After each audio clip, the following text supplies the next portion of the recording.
अब बात करते हैं एनसीपी के नेता बाबा सिद्दीकी के सनसनीखेज मर्डर केस की। आज पुलिस ने कोर्ट में खुलासा किया कि बाबा सिद्दीकी की हत्या के तार लॉरेंस बिश्नोई गैंग से जुड़ने के सबूत मिले हैं। पुलिस का दावा है कि शूटर्स को बाबा सिद्दीकी के साथ साथ उनके बेटे जीशान सिद्दीकी को भी मारने का ऑर्डर दिया गया था। पुलिस ने इस केस में अब तक कुल 6 अपराधियों को आइडेंटिफाई किया है, जिनमें से 3 पुलिस की गिरफ्त में आ चुके हैं। 2 शार्प शूटर गुरमेल सिंह और धर्मराज कश्यप को तो पुलिस ने मर्डर के कुछ ही घंटों में पकड़ लिया था। आज तीसरे आरोपी प्रवीण लोनकर की गिरफ्तारी पुणे से हुई। आज यह भी साबित हो गया कि धर्मराज कश्यप नाबालिग नहीं है, इसलिए कोर्ट ने प्रवीण लोनकर और धर्मराज कश्यप को 21 अक्टूबर तक के लिए पुलिस रिमांड पर भेज दिया। पुलिस ने रिमांड पेपर्स में इस मर्डर केस को लेकर जो खुलासे किए हैं वो चौंकाने वाले हैं। अब तक की पूछताछ में शार्प शूटर्स ने बताया उन्हें लॉरेंस गैंग की तरफ से सिर्फ टारगेट बताए गए थे। रुकने, रेकी करने से लेकर हथियार तक सब कुछ मुहैया करवाया गया था। हर लड़के की जिम्मेदारी तय थी, अलग अलग रोल था। किसी को यह नहीं मालूम था कि हत्या का ऑर्डर देने वाला कौन था, किसके कहने पर बाबा सिद्दीकी पर हमला हुआ। इन शार्प शूटर्स ने बताया कि उन्हें बाबा सिद्दीकी और उनके बेटे जीशान को खत्म करने का टारगेट दिया गया था। गुरमेल सिंह, धर्मराज कश्यप और प्रवीण लोनकर गिरफ्तार हो चुके हैं। इसके अलावा एक शूटर शिव कुमार गौतम फरार है। शिव कुमार गौतम ने ही बाबा सिद्दीकी पर निशाना लगाकर फायरिंग की थी। 5वां आरोपी जीशान अख्तर है, वो भी फरार है। जीशान शूटर्स के साथ कोऑर्डिनेशन का काम कर रहा था। 6ठा आरोपी शुभम लोनकर भी फिलहाल फरार है। शुभम लोनकर और सुबू लोनकर प्रवीण सोनकर का भाई है। इन दोनों ने शूटर्स शिव कुमार और धर्मराज को हायर किया, मुंबई में उनके रहने का इंतजाम किया, हथियार सप्लाई किए। अब पुलिस पकड़े गए 3 आरोपियों गुरमेल सिंह, धर्मराज कश्यप और प्रवीण लोनकर को आमने सामने बैठाकर पूछताछ करेगी। पुलिस ने आरोपियों के पास से 4 मोबाइल रिकवर किए हैं। अब तक की पूछताछ में उन्होंने बताया सबको सिर्फ उनके स्पेसिफिक रोल के बारे में बताया गया था। हत्या के बदले बड़ी रकम देने की बात हुई थी। प्रवीण और सुबू ये ऑफर लेकर आए थे। प्रवीण लोनकर पुणे में डेयरी चलाता है। उसकी डेयरी के बगल में ही स्क्रैप की दुकान में शूटर शिव कुमार और धर्मराज कश्यप काम करते थे। प्रवीण की गिरफ्तारी के बाद इलाके के लोग हैरान हैं। उन्होंने कहा प्रवीण को देखकर कभी ऐसा नहीं लगा कि वो इतनी बड़ी घटना को अंजाम दे सकता है। यहाँ पे रहता हूँ, आते जाते टाइम उसका जो दुकान है वहाँ यहाँ पे, तो आते जाते टाइम उसने दुकान में देखा है और हमको लगा भी नहीं था कि ये ऐसा प्रकार हो जाएगा, ये बंदा कर पाएगा। तो हम पूरे लोग इसी शौक में है कि ये प्रकार कैसे क्या हो गया। जो बंदा दुकान में डेयरी है उसकी, जो डेयरी में काम करता था, हमको लगा भी नहीं है, पर लेकिन ये हुआ है। तो ठीक है, हम लोगों को शौक में है। बाबा सिद्दीकी की हत्या के बाद शुभम लोनकर ने ही फेसबुक पोस्ट में हत्या की जिम्मेदारी ली थी। शुभम लोनकर ने पोस्ट को लॉरेंस बिश्नोई गैंग और अनमोल बिश्नोई को टैग किया था। फेसबुक पोस्ट में शुभम लोनकर ने लिखा कि सलमान खान हमें जंग नहीं चाहते थे, पर तुमने हमारे भाई का नुकसान करवाया। इस पोस्ट में आगे लिखा कि हमारी किसी से दुश्मनी नहीं है, लेकिन जो भी सलमान खान और दाऊद गैंग की हेल्प करेगा वो अपना हिसाब किताब रख ले। बाबा सिद्दीकी की हत्या के बाद इसी फेसबुक पोस्ट को आधार बनाकर मुंबई क्राइम ब्रांच आगे बढ़ी, जिसके बाद शुभम लोनकर के भाई प्रवीण लोनकर की गिरफ्तारी हुई। पुलिस को शक है कि हत्या बाबा सिद्दीकी के बारे में ये सारे नौसिखिए मोहरे हैं। इसके बाद उनके पीछे बड़े अपराधियों का हाथ है। इसमें कुछ और लोग भी शामिल हो सकते हैं। 12 अक्टूबर की रात ऑटो से उतरे शूटर्स ने 9.9 mm की पिस्टल से 6 राउंड फायरिंग की। इसमें से 3 गोलियां बाबा सिद्दीकी को लगी। जानकारों का कहना है कि बाबा की हत्या की प्लानिंग फुल प्रूफ थी। शूटर्स को उनकी मूवमेंट और इलाके की पूरी जानकारी थी। पहले रेकी की गई थी। दशहरे का दिन था, पटाखे चल रहे थे, आतिशबाजी हो रही थी, भीड़ भाड़ थी, इसलिए फायरिंग की आवाज भी शोर शराबे में और पटाखों की आवाज में दब गई। शूटर्स अपने साथ लाल मिर्च का पाउडर लेकर आए थे। जिस वक्त बाबा सिद्दीकी जीशान के ऑफिस से निकले, उस वक्त उनके बेटे जीशान भी उनके साथ थे, लेकिन अचानक जीशान के लिए कोई फोन आया और वो वापस ऑफिस के अंदर चले गए। इलाके में भीड़ थी, दशहरे का जुलूस निकल रहा था। बाबा सिद्दीकी गाड़ी से उतरकर लोगों से मिलने लगे। उसी वक्त आसपास मौजूद शूटर्स ने फायरिंग कर दी। पता लगा प्लानिंग के मुताबिक धर्मराज कश्यप को पहले बाबा सिद्दीकी और उनके सुरक्षा कर्मियों की आंखों में मिर्च का पाउडर डालना था। उसके बाद शिव कुमार गौतम और गुरमेल सिंह को बाबा सिद्दीकी पर फायरिंग करनी थी, लेकिन अचानक प्लान बदला और शिव कुमार गौतम ने बाबा पर गोलियां बरसा दी। 3 गोलियां बाबा सिद्दीकी को लगी और इसके बाद धर्मराज कश्यप ने सुरक्षा कर्मियों पर चिली पाउडर फेंका और जब तक कोई कुछ समझ पाता ये शूटर्स वहां से भाग निकले। अब गुरमेल सिंह और धर्मराज कश्यप पुलिस की गिरफ्त में हैं। दोनों गिरफ्तार शूटर्स ने पूछताछ में बताया कि सारे इंस्ट्रक्शंस शिव कुमार को दिए जाते थे। न उन्हें प्लान के बारे में कुछ ज्यादा पता था, न ये पता है कि मर्डर किसके कहने पर किया गया। उन्हें तो सिर्फ अपना रोल मालूम था जो उन्होंने पूरा किया। हैरानी की बात है कि 6 आरोपियों में से 4 का कोई क्रिमिनल रिकॉर्ड नहीं है। शिव कुमार और धर्मराज दोनों बहराइच के रहने वाले हैं। शिव कुमार 5 साल पहले पुणे आया था और वहां स्क्रैप की दुकान में काम कर रहा था। धर्मराज शिव कुमार का पड़ोसी है, उसकी भी कोई क्राइम हिस्ट्री नहीं है। धर्मराज को शिव कुमार ने कुछ महीने पहले पुणे बुलाया था। प्रवीण लोनकर और सुबू लोनकर का भी अपराध की दुनिया से कोई सीधा वास्ता नहीं था।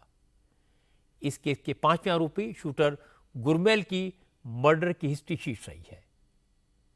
हरियाणा में कैथल के रहने वाले गुरमेल के मां बाप की पहले से ही मौत हो चुकी है। गुरमेल अपने दोस्त के भाई की हत्या के केस में जेल में था। जेल में ही वो लॉरेंस गैंग के अपराधियों के संपर्क में आया। मर्डर के केस में गुरमेल सिंह को जून में बेल मिली और इसके बाद ही उसे बाबा सिद्दीकी की हत्या के लिए हायर किया गया। गुरमेल लॉरेंस के रिश्तेदार अनमोल बिश्नोई का भी करीबी बताया जाता है, लेकिन इस केस में सबसे अहम किरदार है जीशान अख्तर। महज 21 साल का जीशान अख्तर जालंधर का रहने वाला है। जीशान का पुराना आपराधिक इतिहास है, क्रिमिनल हिस्ट्री है। पता चला जीशान इस हत्या का मास्टरमाइंड है।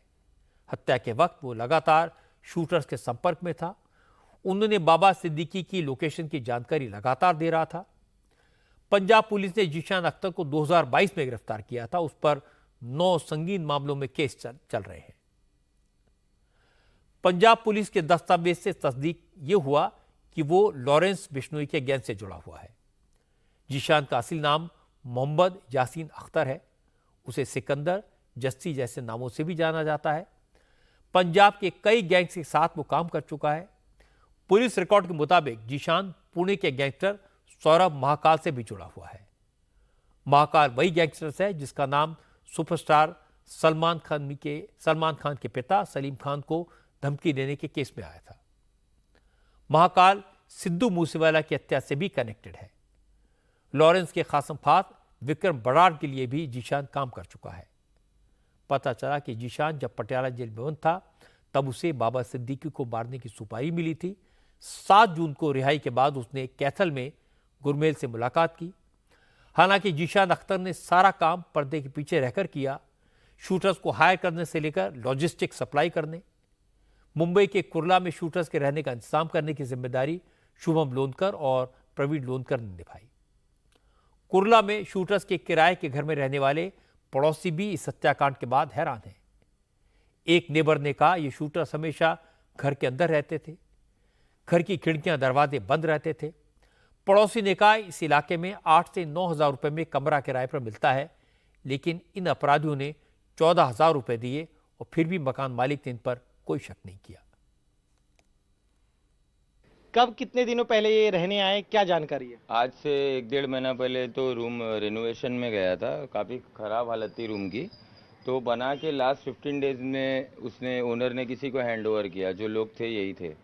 अपना रूम उन लोगों का बंद ही रहता था हमेशा। कभी देखा है तो जूता निकालते हुए या फिर कोई चीज़ सुखाने के लिए आए इधर जाली पे, बस उसके अलावा कुछ नहीं। रात को 9 बजे लोग स्मोक के लिए बस दरवाज़ा खोलते थे, उसके अलावा तो कभी नहीं देखा। मैंने किसी को नहीं देखा है कि कोई आता है या जाता है।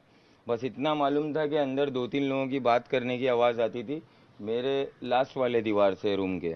यहाँ के एक अंकल है, उन्होंने उनसे मिलता था, वो अपना डॉग घुमाने के लिए आते थे, तो उनसे इस तरह से बात करता था कि लगेगा ही नहीं कि अनपढ़ इंसान है, एकदम अच्छी फ्लुएंट इंग्लिश में बात करता था। कभी शक ही नहीं होगा, ऐसे थे वो लोग, एकदम सिंपल, कोई किसी से लेना देना नहीं, अपना रूम बंद, अंदर ही मोबाइल देखना, बात करना। एहसास होता है ना अपन यहाँ से गुजरते तो, वही बस, खिड़की भी नहीं खोलते थे। इतना ज़्यादा भाड़ा कोई नहीं देता है, सोचने वाली बात है।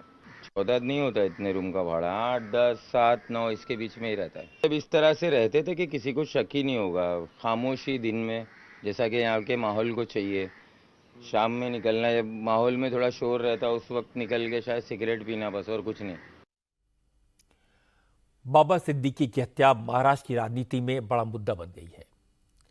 उद्धव ठाकरे की शिवसेना, शरद पवार की एनसीपी और राहुल गांधी की कांग्रेस ने इस घटना को लेकर deputy chief minister Devendra Fadnavis का इस्तीफा मांगा है। महाविकास आघाड़ी के नेताओं ने इस केस में गुजरात कनेक्शन भी खोज लिया। संजय राउत ने कहा कि गैंगस्टर लॉरेंस बिश्नोई गुजरात की जेल में बंद है, उसके इशारे पर बड़े बड़े लोगों का मर्डर हो रहा है, इसलिए इस केस में महाराष्ट्र सरकार के साथ गुजरात और केंद्र सरकार की नाकामी भी सामने आई है। संजय राउत ने कहा कि महाराष्ट्र की सरकार पुलिस कस्टडी में बदलापुर रेप के आरोपी का एनकाउंटर करती है। अगर शिंदे सरकार में हिम्मत है तो बाबा सिद्दीकी के हत्यारों का एनकाउंटर करके दिखाए। ये डुप्लीकेट सिंघम लोग अक्षय सिंधु को गोली मारने के बाद अपने आप को सिंघम घोषित कर दिया। अब सिंघमगिरी आप भी दिखाइए ना। वो लड़के को गोली मारा ना, उसके हाथ में हथकड़ी थी, चेहरे पे बुरखा था और गोली मार दी। ये उनकी मर्दानगी है। अगर मर्दानगी दिखानी है तो आप बाबा सिद्दीकी के ऊपर जिसने गोली चलाई, उनके जो सूत्रधार है, उनके ऊपर इनकाउंटर कर दीजिए। अगर आपकी हिम्मत है, आप सचमुच मर्द है महाराष्ट्र के, तो दिखाइए हिम्मत। एक गैंगस्टर गुजरात के साबरमती जेल में है, गुजरात एटीएस के कब्जे में है, और वो व्यक्ति मुंबई में जो हत्या हो गई एक महत्वपूर्ण नेता की, बाबा सिद्दीकी जी की, उसकी हत्या की जिम्मेदारी लेता है। ये तो इतनी गंभीर बात है कि राज्य के गृह मंत्री नहीं तो देश के गृह मंत्री जो गुजरात से है, उनके लिए भी चैलेंज है ये। अजीत पवार ने अमित शाह का इस्तीफा मांगना चाहिए, इसलिए कि ये जो बाबा सिद्दीकी है उनके पार्टी के नेता थे। हिम्मत है अजीत पवार जी में। देवेंद्र फडणवीस को तो छोड़ दीजिए, वो कुछ काम के नहीं रहे अभी। इस तरह के आरोपों का जवाब दिया महाराष्ट्र मुख्यमंत्री एकनाथ शिंदे ने। शिंदे ने कहा, मासूम बच्चों से बलात्कार करने वाले आरोपी के एनकाउंटर पर आंसू बहाने वाले लोग उनसे सवाल न करें। शिंदे ने कहा कि बाबा सिद्दीकी के हत्यारों को पकड़कर मुंबई पुलिस उन्हें फांसी के फंदे तक पहुंचाने का काम करेगी। हमारी सरकार में जब आरोपी पुलिस पर गोली चलाता है तो बोलते पुलिस ने क्यों गोली चलाई? क्या पुलिस ने गोली खानी है? पुलिस सामने वाला आरोपी अगर पुलिस पर फायरिंग करता है, ये बदलापुर में, तो ये दोगली डबल ढोलकी वाले लोग हैं, दोनों बाजू से बजाते हैं, उनको कोई नैतिकता नहीं है। बदलापुर वाले केस में एक छोटी बच्ची पे अत्याचार हुआ, उस आरोपी की बाजू लेने वाले ये लोग, ये क्या कानून की भाषा करते हैं? ये कानून व्यवस्था बनाए रखने की जिम्मेदारी हमारी है। और बाबा सिद्दीकी जिसके ऊपर जिन्होंने हमला किया, हत्या हुई है, एक को भी हम नहीं छोड़ेंगे, सभी को फांसी लगाएंगे। एकनाथ शिंदे के बयान पर सुप्रिया सुले ने कहा, आरोपियों को सजाए मौत दिलवाने से क्या बाबा सिद्दीकी वापस आ जाएगा? सुप्रिया सुले ने कहा कि एक हफ्ते में अजीत पवार के एनसीपी के 2 नेताओं की हत्या हो गई और सरकार हाथ पर हाथ धरे बैठी है। सुले ने कहा, अगर बाबा सिद्दीकी को हत्या की धमकी मिली थी तो उनकी सिक्योरिटी क्यों नहीं बढ़ाई गई? मुख्यमंत्री को जिम्मेदारी लेकर इस्तीफा दे देना चाहिए। अरे फांसी देंगे, लेकिन उनको वापस लाओगे? आप ला पाओगे? फांसी तो दे देंगे तीनों को पकड़ पे, लेकिन उसके पीछे किसका बड़ा षड्यंत्र है? और अगर 2 हफ्ते पहले आपको पता था कि उनको ऐसी सिक्योरिटी बड़े थ्रेट है, तो उसको सिक्योरिटी बढ़ाई क्यों नहीं गई उनकी? ऐसा इतना कैजुअलनेस इस सरकार का है। कितने बड़े नेता का खून भी होता है, फिर भी आप कैजुअली लेंगे और उसको जस्टिफाई करेंगे। Shame on such a government. ना महिला सुरक्षित है, ना बच्चे सुरक्षित है। हिट एंड रन की केसेस बढ़ रही है, महिलाओं के खिलाफ बलात्कार बढ़ रहे हैं। और नेताओं के तो खून हो रहे, इसीलिए ये सरकार बदलनी ही पड़ेगी, क्योंकि इनसे नहीं हो पा रहा है। अजीत पवार जी के गट के 2 नेताओं की हत्या हुई एक हफ्ते में, 2 नेताओं की। इसका जवाब देना पड़ेगा, और दूसरा कोई नहीं मांगे तो दोनों फैमिलीज के मैं लड़ूंगी, क्योंकि उस घर की महिलाओं के जो आंसू है वो मैंने देखे हैं।